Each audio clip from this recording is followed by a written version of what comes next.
What Metternich meant, of course, was that no one as cunning and mysterious and genius like Talleyrand could possibly have died without it having any deeper meaning. Tonight we'll be asking if the strange and unexpected death plummeting from the skies on a private aircraft on a flight from Moscow to St. Petersburg has some deeper meaning. Of course, a great deal of speculation will center around the famous statement by President Putin in 2018 that he could forgive most anything except betrayal.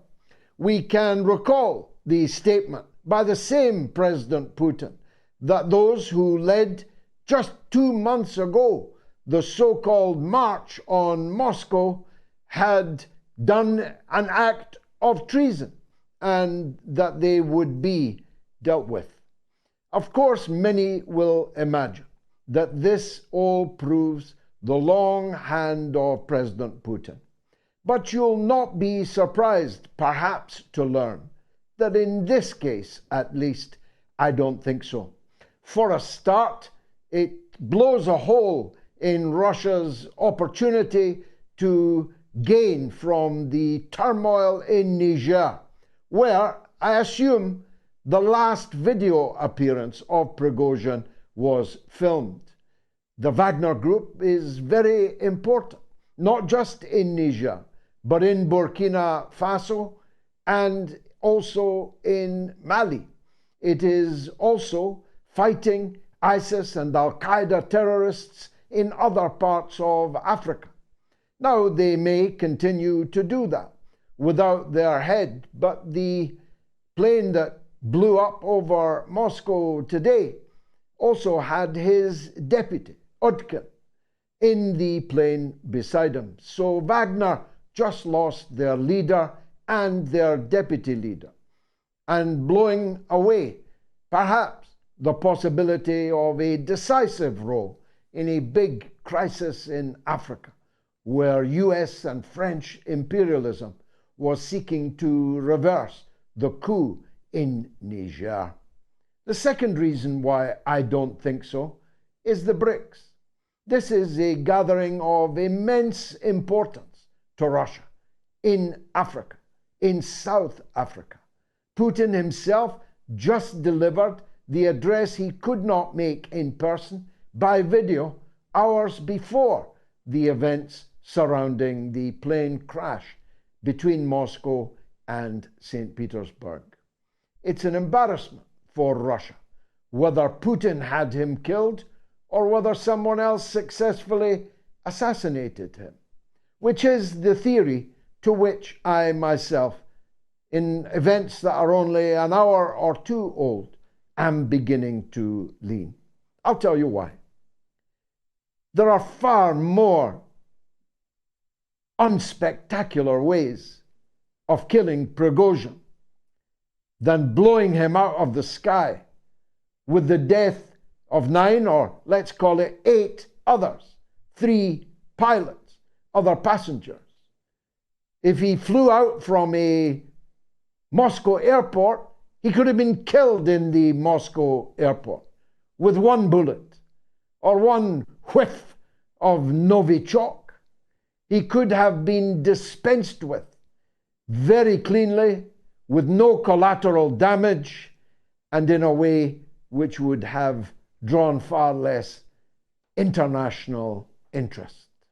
The second reason is this, that the United States, just 72 hours ago, and apropos apparently nothing at all, withdrew all of its nationals from Belarus, who was based in Belarus, who was living in Belarus, who had recently established a camp in Belarus, none other than Prigozhin and his Wagner group. Now, I'm not suggesting for 1 minute that there's no valid reason to suspect the hand of Putin seeking revenge for what happened a couple of months ago. I'm just asking you to balance the probabilities. And when I do that, at this early stage, my finger of suspicion points towards a political assassination. The United States is not the only party that could have an opportunity, could have a motive for carrying out this assassination. France is another. After the events in Niger and the importance of Prigozhin in African struggles, France would be a potential culprit. But the United States must have known that something was going to happen to Prigozhin unless they can come up with another explanation as to why their nationals were suddenly pulled out of Belarus, with no explanation and no other theory occurring to me or anyone else at this point in time. Either way, it's an embarrassment to Russia. If someone can get explosives, a bomb, onto a plane at a Moscow airport and kill not just the leader and the deputy leader of the Wagner private military company, that is a black eye, to say the least, for Russia. If Russia themselves killed Prigozhin, well, no doubt it will have a chilling effect on anyone else who in the middle of a war decides to lead a mutiny against the government in Moscow. But as I say, there were easier ways and better times to have carried out that revenge. If I remember correctly, the events in Salisbury, the Skripal affair, occurred at an equally odd time for a Russian leader to carry out an act that could only bring opprobrium on himself and on his country. So a pattern may very well be developing here. As the story develops, tonight and again on Sunday, I'm sure, we will keep you abreast of it and invite calls and guests with different perspectives on those events. But I want to turn to the epic battle which was joined on this day in 1942, the Battle of Stalingrad. I do so because many younger viewers know little of its importance, little of its epic scale. It was the biggest battle in all human history, and it had the most important outcome in all human history. Because the Red Army victory at Stalingrad quickly followed by the decisive victory of the Red Army and its T-34 tank divisions of the Nazi forces at Kursk, marked the turn in the Second World War that led very quickly thereafter to the crushing of Hitler in his lair and the defeat of Hitler fascism amidst the ruins of Berlin. Kursk, incidentally, was won exactly 80 years ago this day, an auspicious anniversary for both of those reasons. But the defeat of Hitler fascism, overwhelmingly as a result of the heroism and professionalism and the leadership of the Red Army, was something that the West never forgave. As the victor of the battle for Berlin, Marshal Zhukov said, predicted so presciently at that time, we have destroyed Hitler and Nazism. Our allies will never forgive us.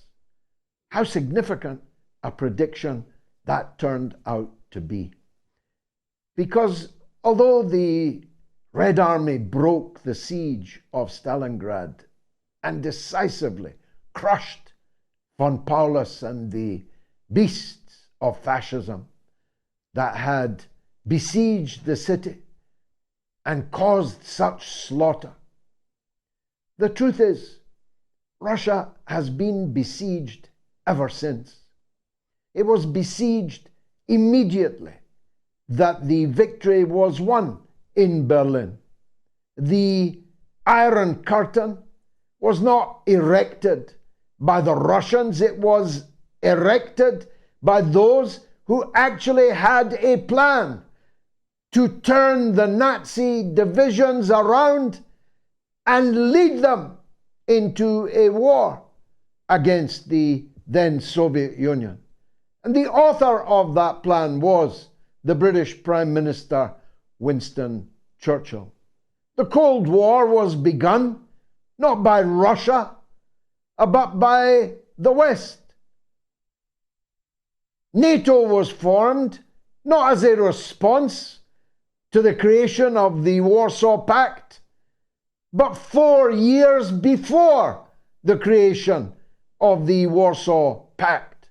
The fact that I'm having to spell out these once upon a time ABCs to any audience, even this one, is a sign of the extent to which the history of the Second World War and its aftermath have been so utterly distorted that 70% of French people believe that it was the United States that won the Second World War. 70% of French, the most politically advanced population in Europe, think that it was the GIs that defeated Hitler and liberated Germany from fascist tyranny. The siege of Russia was made possible by the, now in retrospect, foolhardiness of Stalin in not destroying the German state when he was able to do so.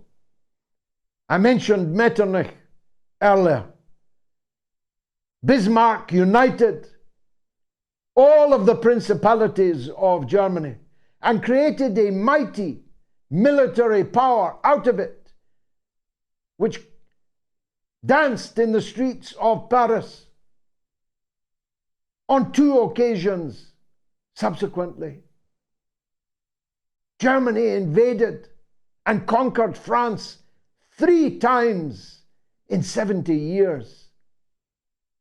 The case for returning Germany to a balkanized set of principalities was no doubt made in the Kremlin, but not agreed upon.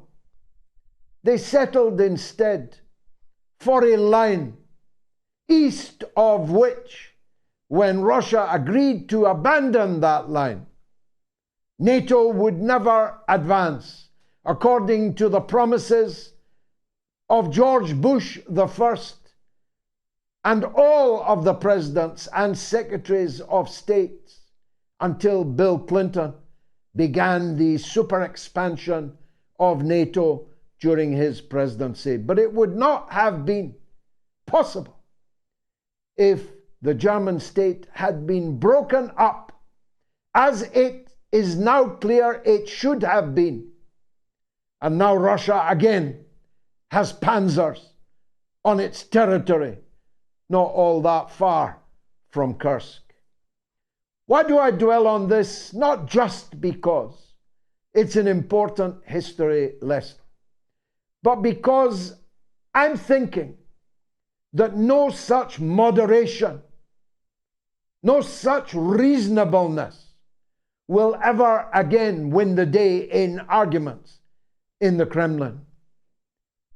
Dividing Ukraine along the Dnipro, along the current line of control, freezing the conflict on a North-South Korea basis, would only bring would only be a harbinger of great disasters to come.